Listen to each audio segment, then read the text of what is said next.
આજના યુગમાં social media અને એને કારણે દરેકના મોબાઈલમાં સીધો સંવાદ કરવાની એક સુવિધા પ્રાપ્ત થઈ ગઈ છે।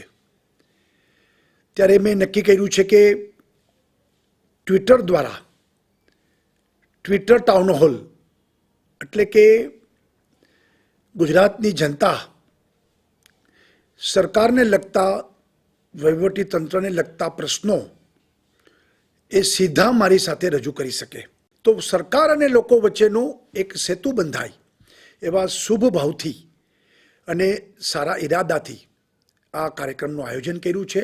અને હું આશા રાખું છું કે આ કાર્યક્રમ દ્વારા અમને પણ ખબર પડશે, પ્રજાને પણ ધ્યાનમાં આવશે અને આપણે સૌ આ પ્રશ્નો મોકલીને મને વિદિત કરશો એવી હું બધા પાસે અપેક્ષા રાખું છું।